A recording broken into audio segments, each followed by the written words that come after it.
다윗이 이르되 사울의 집에 아직도 남은 사람이 있느냐? 내가 요나단으로 말미암아 그 사람에게 은총을 베풀리라. 탄자니아에 가면 세렝게티라고 하는 지역이 있습니다. 그 지역은 마사이족들이 말할 때에 끝없는 평원이라고 하는 그런 말로서 강조를 하고 있죠. 저 멀리를 바라보아도 끝없는 평원이 있으니까 세렝게티에서 마사이족의 그 마라 지역까지 한 수백 킬로가 넘는데 아주 평원이 있기 때문에 사람들은 그 평원을 바라보면서 그렇게 늘 대화를 나눕니다. 그런데 그때에 아주 놀라운 것을 보게 되었죠. 그게 뭐냐면 이 얼룩말들이 굉장히 많은데 그 얼룩말들이 생활하는 모습을 보게 된 것입니다. 마사이족들이 자세히 보니까 몇 가지 아주 중요한 것을 발견했습니다. 그것이 무엇이냐면 얼룩말들이 쉴 때에 서로 목을 안고 있는 것을 발견했습니다. 목을 안고 있으니까 몇 가지의 장점이 있구나 하는 것을 말하는데 그 중에 하나는 목을 안고 있으니까 360도를 볼 수 있다는 것입니다. 360도. 저 멀리에서 나타나는 이 적군, 그 다음에 다른 짐승들, 그들을 볼 수 있는 그런 이 보호 장치가 있다는 것이고, 또 하나는 이 목을 걸고 있으니까 어깨의 근육을 많이 풀어준다는 것입니다. 그리고 목을 안고 있으니까 유대감이나 친밀감이 많이 생겨서 그들에게 힘이 있다는 것을 발견했습니다. 그리고 나서 다시 보니까 끝없는 평원을 힘을 얻어서 달려가고 있는 모습을 발견하면서 바로 저거구나. 이 마사이족들은 세렝게티라고 하는 그 단어 속에 안아주면 되는구나, 안아주면 이 평야를 달릴 수가 있구나라고 하는 것을 그들이 이 대화를 나눈다고 합니다. 많은 학자들과 의사들도 연구를 하죠. 이 안아주면 어떤 일이 벌어지는가라고 할 때에 안아주면 감기가 32%나 떨어지기 때문에 걸리지 않을 확률이 많이 생긴다라고 그렇게 강조합니다. 안아주니까 유대감이 생기죠. 혹시 여러분들이 오늘 하루를 시작하실 때에 안아준 적이 있습니까? 누군가를 안아주셨습니까? 안아줄 사람이 아예 없습니까? 그러면은 안아주시면 됩니다. 이렇게 자기 스스로가 자기를 안아주는 거죠. 안아주면 감기 안 걸린다라고 하는데 안아주면 됩니다. 이 안아주면 되는 거죠. 안아주면, 근데 이 안아주면 어떤 말까지 하느냐? 하루에 한 번만 안아주면 의사가 필요 없을 정도로 그렇게 살아간다라고 그렇게 강조를 합니다. 안아주니까 힘이 생긴다는 거죠. 우리가 세상을 살아가는데 세상이 만만치가 않습니다. 우리의 현실이 신앙을 갖고 믿음을 갖고 산다라고 하지만 그런데도 불구하고 세상이 만만치 않은 세상 속에 어떻게 하면 내가 힘있게 살아갈 수가 있는가 하는 것이죠. 이 본문을 보면 이 본문 속에 다윗이 이런 고백을 합니다. 내가 은총을 가지고 은총을 베풀겠다라고 하는 표현을 씁니다. 그래서 3절에 가면 하나님의 은총이라는 표현을 써요. 하나님의 은총을 가지고 내가 베풀겠다라고 하는 말을 쓰는데 이 배경 속에 나타나는 또 한 사람이 나타나고 있습니다. 그 사람이 누구냐면 요나단의 아들이죠. 요나단의 아들. 요나단의 아들은 어떤 자냐라고 할 때에 이 본문은 이렇게 말합니다. 나는 죽은 개 같은 존재다라고. 살만한 존재가 아니다라고. 스스로 살고 싶지 않은 존재로 이 성경이 우리에게 말씀합니다. 왜 살고 싶지 않을까요? 여러분 이런 거 있지 않습니까? 거울을 보면 자기가 실망스럽죠. 거울을 보면 화가 나는 경우 있죠. 내 삶을 보면 속상해서 그냥 싫은 거예요. 우리가 살면서 나의 초라한 모습이 나에게 가슴 깊이 들어와서 나로 하여금 힘들게 만드는 경우가 정말 있습니다. 그래서 내 모습만 보면 초라해지고 용기가 없어지고 자신이 없어지고 힘도 없어지고 그리고 내가 억지로 살아갈 수밖에 없는 그 삶들이 우리 속에 있습니다. 왜 그런 일들이 일어날까요? 그것은요 우리 속에 은혜가 없기 때문입니다. 정확하게 은혜가 우리 속에 있으면 엄청난 변화가 일어나요. 은혜가 있으면 어떤 변화가 일어나냐면 이 안 좋은 상황 속에서도 웃음의 꽃을 피울 수가 있습니다. 힘든 상황 속에서도 힘을 낼 수 있는 용기가 일어납니다. 이 은혜라는 것이 엄청납니다. 그래서 하나님 앞에 우리가 늘 구할 때마다 하나님 내게 은혜를 주옵소서라고 하는 그 고백을 끊임없이 하나님 앞에 던져야만 합니다. 하나님 오늘 하루를 시작합니다. 이 하루 동안에도 하나님의 은혜가 없으면 저는 살 수가 없습니다. 근데 하나님의 은혜가 우리 속에 충만하게 계속해서 들어오기 시작하면 내 삶에 대한 초라함들이 사라져요. 근데 이 초라함이 많이 생겨나고 내 모습을 보면서 너무 힘들다, 살아가는 게 힘들다, 그리고 내가 죽지 못해 살겠다라고 하는 그 마음들이 막 생겨나는 것은 무언가로부터 지배를 받고 은혜의 지배를 받는 것이 아니라 다른 것으로부터 지배가 있기 때문에 그렇습니다. 이 요나단의 아들이 그렇습니다. 요나단의 아들은 이 무비보셋인데 그가 아주 초라한 인생, 살고는 있지만 살고 싶지 않은 인생, 그냥 자기가 싫은 인생, 자기의 모습을 보면 그냥 이 어둠 속에 숨어서 보내고 싶은 그런 인생, 아주 초라한 인생. 왜 그럴까요? 그것은 여러분 전쟁에서 지면 초라한 인생이 됩니다. 전쟁에서 지면 초라한 인생이 됩니다. 여러분 가문이 잘 나가다가 가문이 확 무너지면 초라한 인생이 될 수가 있습니다. 건강이 있다가 건강을 잃어버리면 그때 내 마음속에 찾아오는 것이 초라한 인생. 내가 왜 살아야 되나? 살만한 이유가 없다라고 하는 그 마음들이 충분하게 들 수가 있다는 것이죠. 요나단의 아들이 그랬어요. 아주 멋진 가문에서 가문이 몰락해 했거든요. 전쟁에서 패했거든요. 아무리 돌아봐도 가진 것도 없고 이 가문도 무너졌고 거기에다가 자기의 마음도 무너졌고 육체도 무너졌습니다. 다리를 사용할 수 없습니다. 사람들이 볼 때에 망했다, 더 이상 일어설 수 없는 그런 가문이다. 그러니까 그런 얘기를 들으면서 살아가려고 하니까 이게 보통 얼마나 어렵겠습니까? 이게 쉬운 일이 아니거든요. 그러니까 자기를 볼 때마다 살아가고 있지만 왜 그럴까요? 은혜가 없으니까. 은혜가 없으니까 그래요. 여러분 이런 사람들을 보고 이런 사람들의 후손이 있다면 그럼 부모님들의 마음은 어떨까요? 야, 후손들이 살면서 난 초라한 인생이야, 나는 가문을 잘못 만났어, 나는 가진 것이 별로 없어, 나는 육체도 별로 좋지 않아 라고 하면서 계속해서 그런 말들로 투덜대고 있는 자녀들의 모습을 본다면 이 부모의 아버지 어머니의 마음은 어떨까요? 찢어집니다. 그래서 우리는 이 삶을 잘 살아가야 돼요. 아버지의 삶을 잘 살아야 되고요, 어머니의 삶을 잘 살아야 돼요, 아내의 삶을 잘 살아야 되고요, 남편의 삶을 잘 살아야 돼요. 그리고 부모의 삶을 잘 살아야 돼요. 왜냐하면 신앙이 흘러가고 있거든요. 여러분들이 지금 이 자리에서 함께 예배를 드리면서 우리가 지금 사모하는 것이 있다면 여러분의 마음속에 내가 은혜가 충만하고 있는가, 그 은혜가 충만해서 나의 삶의 말과 행동의 변화가 어떻게 일어나고 있는가, 내가 사람들을 만날 때에 나는 초라한 인생으로 살아가고 있는가, 아니면은 초라한 인생에게 도움을 주고 있는 그런 인생인가. 여러분의 가정을 한번 돌아보시라고요. 여러분의 가정을 돌아보셔서 여러분의 가정이 우리의 가정이 좀 초라한 가정이냐, 아니면은 우리의 가정이 사실 초라한 것이 많지만 그런데 참 은혜를 가지고 풍부하게 살아가는 그런 가정인가. 신앙은 흘러가요. 은혜도 흘러가요. 그러니까 이 부모 된 사람으로, 어머니 된 사람으로, 아버지 된 사람으로 이런 역할을 할 때 후손들에게 좋은 환경이 일어나도록 위해서 살아가는 삶이 얼마나 중요한지 몰라요. 만약에 오늘 요나단의 아들이 그와 같은 모습을 갖고 있을 때에 요나단이 살아있다면 요나단의 마음은 어땠을까요? 요나단의 아버지 사울이 살아있었다면, 그런 이야기를 들었다면 얼마나 마음이. 그래서 여러분 이 앞서 있는 사람들의 모습 속에 책임이 있습니다. 은혜롭게 사는 거예요. 은혜를 갈망하며 은혜를 사모하며 사는 거죠. 그리고 그 은혜가 흘러가도록 만드는 삶이 굉장히 중요합니다. 초라한 인생이 되면 그것만큼 이 참 힘든 게 어디 있겠어요. 내 자녀가, 내 아내가, 내 남편이, 아니 내 가장 가까이 있는 사람들이 그와 같은 삶을 살고 있다면 그거 아니 여러분 가운데 있을지도 몰라요. 여러분들이 오늘 오시면서 나는 초라한 인생이라고, 나는 참 모든 것이 무너졌다고, 난 자신이 없다고, 용기도 없다고, 우리의 인생이 그럴지도 모른다는 것이죠. 본문 속에 자세히 보면 또 한 사람이 소개되고 있는데 다윗입니다. 다윗이 뭐라고 고백합니까? 내가 은총을 베풀리라. 은총을 베푼다라고 하는 것은 하나님의 은총입니다. 하나님의 은총을 가지고 베풀겠다라고 하는 것이죠.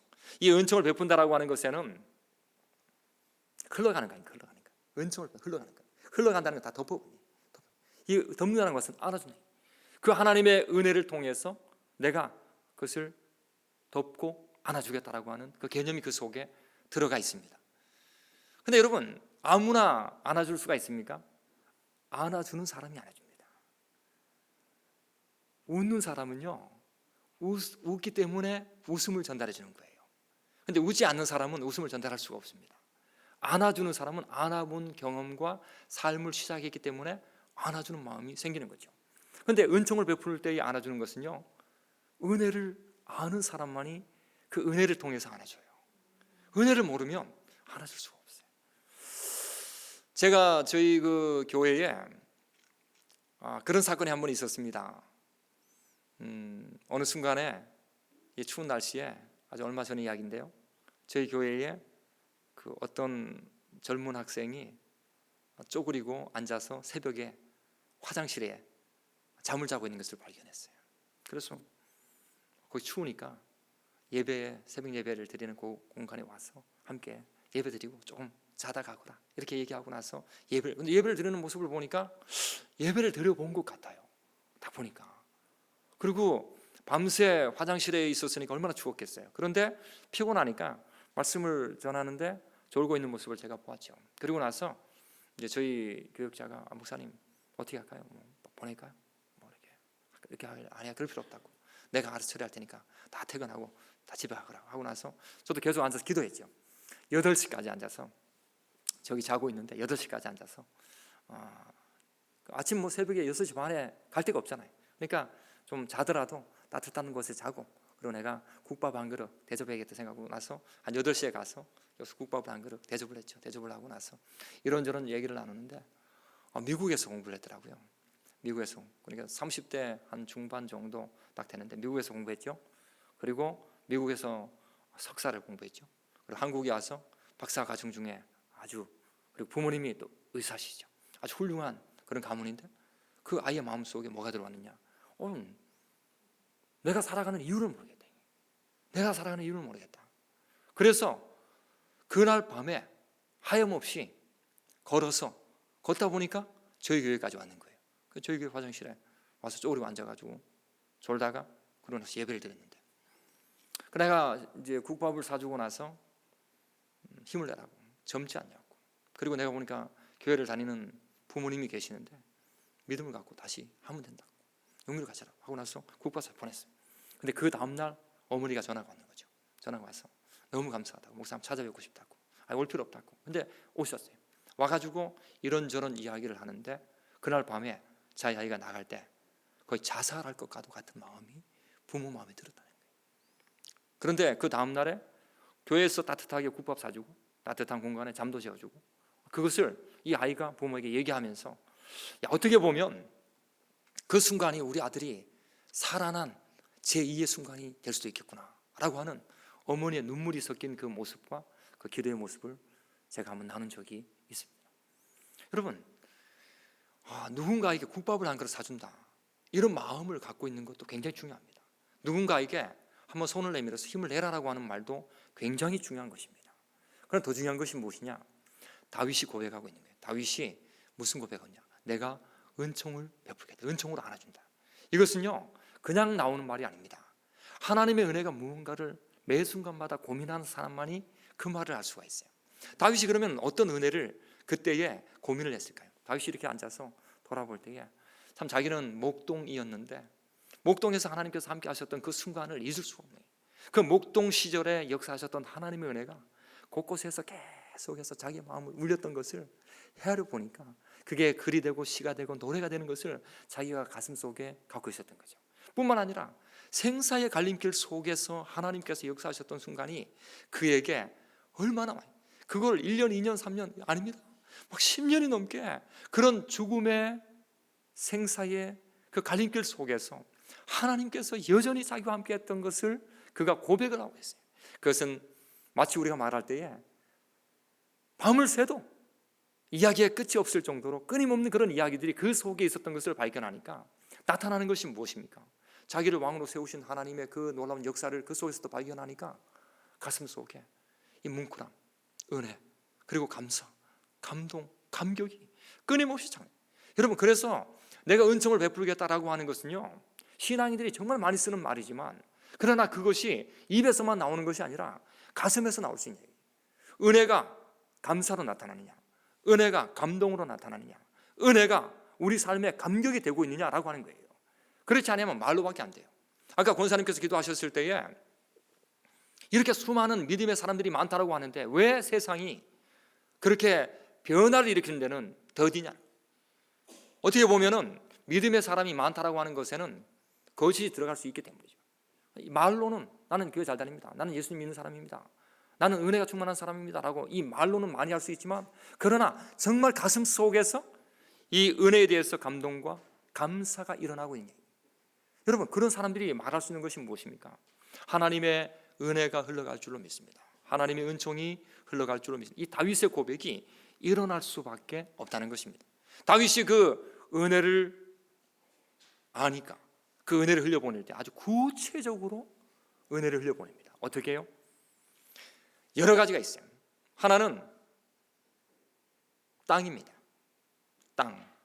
이 땅이라고 하는 것은 지금 요나단의 아들에게 속해 있던 땅이 무엇인가 역대적으로 조사를 해보라 라고 했을 때 그 땅이 어마어마했거든요. 그 땅을 다 돌려주라고. 다 돌려주라고. 다 돌려주라고. 두 번째는 그 땅을 주면서 재물입니다. 재물. 그 사울 왕가에 있던 재물이 얼마나 많은지를 다 조사해라 하면서 그 재물을 주라고. 또 하나가 있습니다. 그게 무엇이냐? 교제입니다. 교제.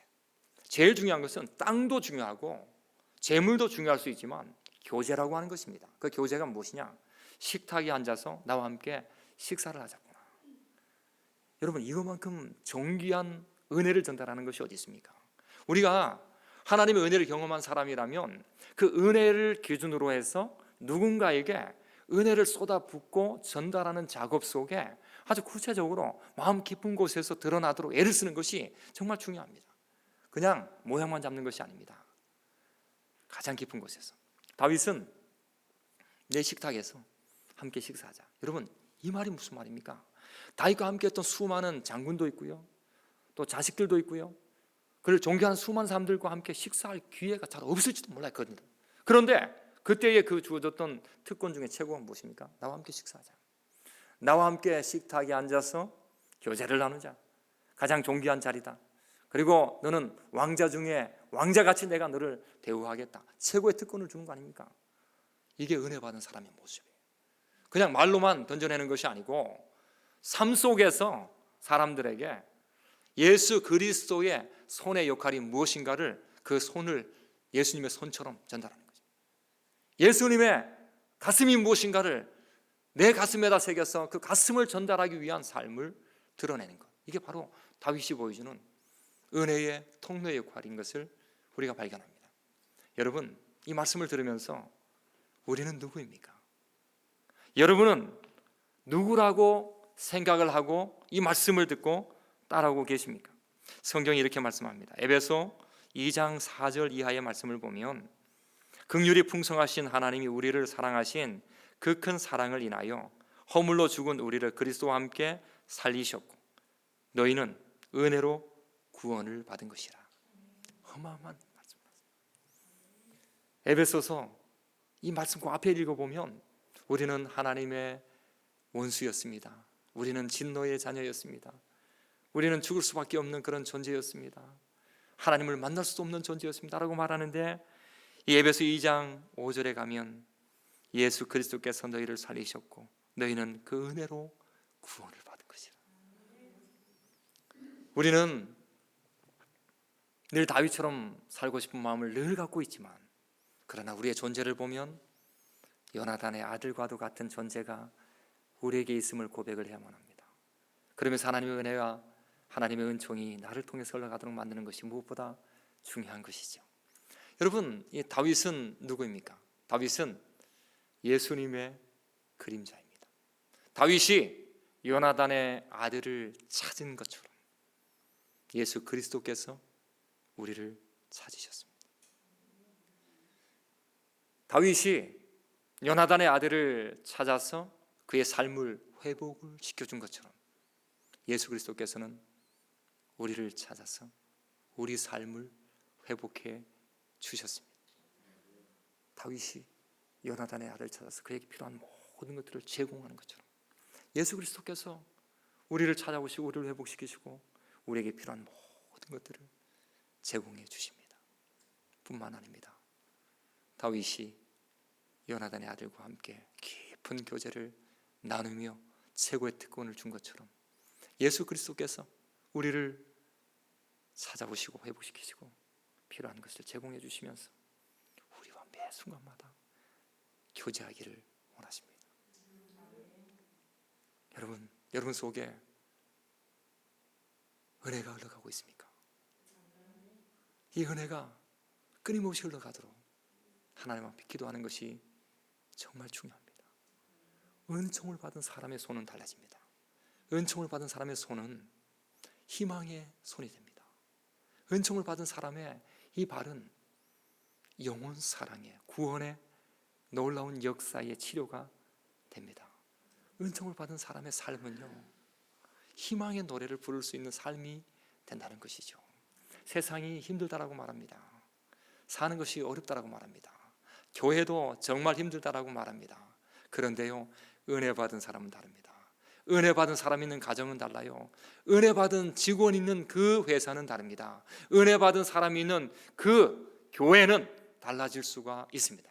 은혜 받은 사람이 있는 그 자리는 어마어마한 변화가 일어납니다. 하나님 우리에게 요청합니다. 은혜 받은 사람이라면 하나님의 은총을 베풀면서 세상을 변화시키기를 원하고 계십니다. 제가 이 CTS 직원들을 만나면서 또 합창단 많은 분들이 오셔서 함께 예배를 드릴 때에 이 자리에 앉아 있는데 막 눈물이, 감동이 막 나는 거예요. 참 귀한 분들이구나. 그리고 계속해서 변화가 일어나고 있구나 하는 것을 제가 감지를 하고 있습니다. 여러분들이 지금 있는 그 자리에 은혜를 사모하는 마음을 가지십시오. 그리고 그 은혜를 사모하시면서 그 은혜가 흘러가도록 기도하십시오. 그럼 여러분의 가정이 바뀝니다. 여러분의 직장이 바뀝니다. 여러분의 교회가 바뀝니다. 우리 삶의 터전이 바뀔 줄로 믿습니다. 여러분 은혜를 많이 사모하시고 은혜의 통로가 되어 누군가에게 희망을 줄 수 있는 우리 모두가 다 되기를 예수님의 이름으로 간절히 축원합니다.